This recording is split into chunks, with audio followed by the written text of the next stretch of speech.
Just hours before midnight ushered in the year 2026 as families prepared their Bibles and donned white clothes for crossover celebrations. A community in Ondo State was plunged into absolute terror.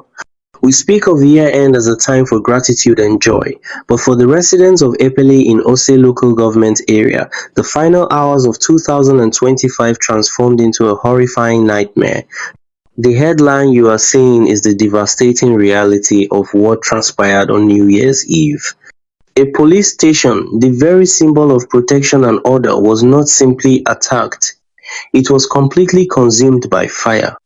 And the most alarming detail, the officers sworn to defend citizens were forced to flee for their own lives, alongside the terrified population.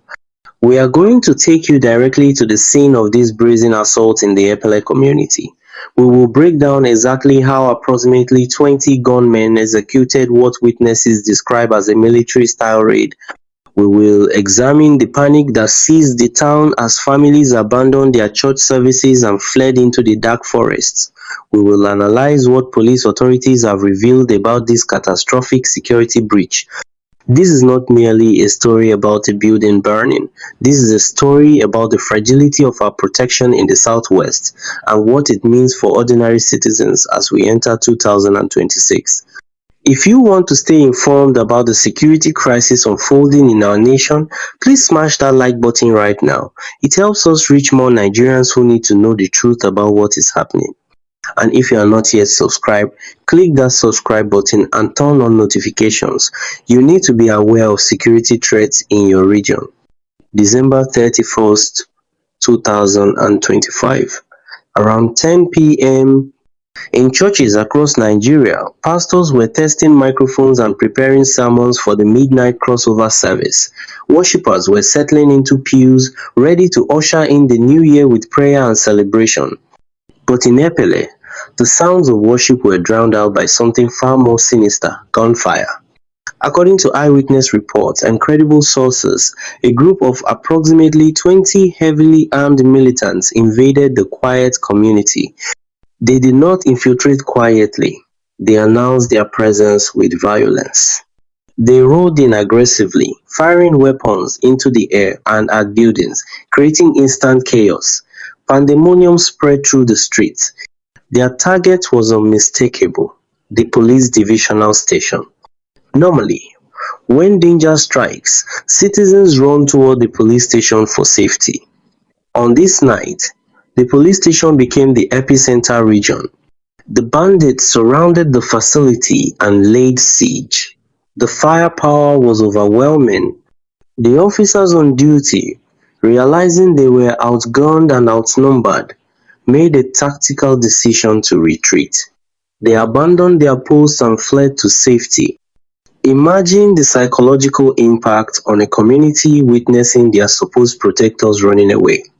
Once the officers had evacuated, the attackers proceeded to set the station ablaze. The building, all its files, all its equipment, everything was consumed by flames. Nothing remained except a charred wreckage of what was once a security installation. A witness who spoke to reporters anonymously described the assault as a coordinated military operation. He recounted, "The attackers, numbering about 20, stormed the Epele community in a commando-style formation. They fired sporadically before launching the assault on the police station. When asked about the impact on residents, his response was chilling. Many of us had to flee into the forest. The sounds from the attack were terrifying. None of us could withstand it." Think about that for a moment. Instead of celebrating with family and shouting Happy New Year, mothers were grabbing their children and running into the dangerous bush in the darkness, hoping the wild animals would be more merciful than the armed men in town. This attack raises critical questions about the security infrastructure of Ondo State. Ose is a strategic and sensitive location. It has been targeted before. The scars are still fresh in the community's memory. For bandits to have the boldness to attack a police station on the eve of a major holiday when security forces should be on maximum alert suggests something deeply troubling. These criminals demonstrated no fear of the state. They knew people would be distracted by festivities and celebrations. They exploited that opportunity. There is also a troubling irony here. While Amotekun has been making headlines for arrests and operations, including the capture of 39 suspects we recently discussed, clearly dangerous cells continue to operate with impunity. The fact that 20 armed men could move information, attack a station, destroy it completely, and escape without immediate capture represents a major intelligence failure. Where were the reinforcements? Why was response time so slow that the facility could be reduced to ash? These questions demand answers. The Ondo State Police Command has confirmed the incident occurred. The police public relations officer acknowledged the attack but admitted that details were still unclear in the immediate aftermath.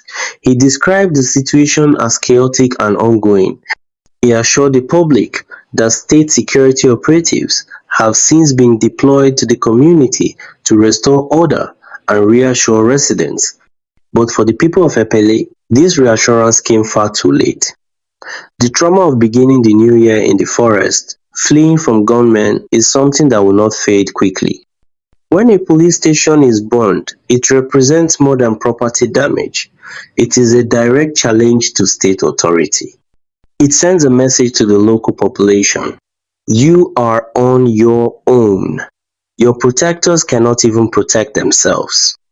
If police cannot defend their own station, how can citizens trust them to protect homes, businesses, and families?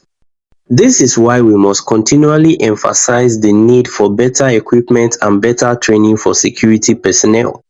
You cannot expect officers armed with outdated weapons to stand and fight against 20 militants equipped with military-grade firearms. It is asking them to commit suicide. Until this fundamental imbalance is corrected, we will continue witnessing these humiliating retreats and devastating losses. Here's what I want to ask you. How does this attack make you feel about Southwest security? Do you believe the burning of police stations indicates that bandits are becoming stronger and bolder? Or does it reveal fundamental failures in our security strategy and response mechanisms?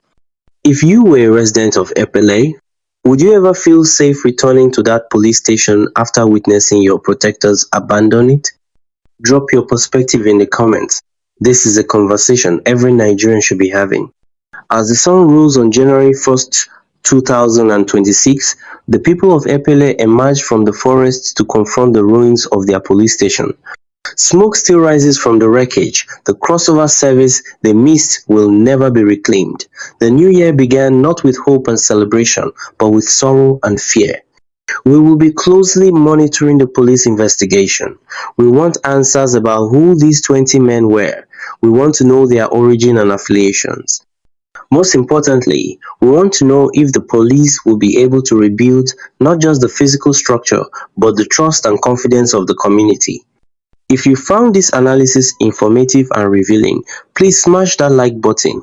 It supports our work and helps us continue bringing you the news that matters. And if you are not yet subscribed, click that subscribe button now. We are committed to bringing you the truth without fear or political consideration. Stay safe, stay informed, stay vigilant, because 2026 will demand our constant attention to security and survival.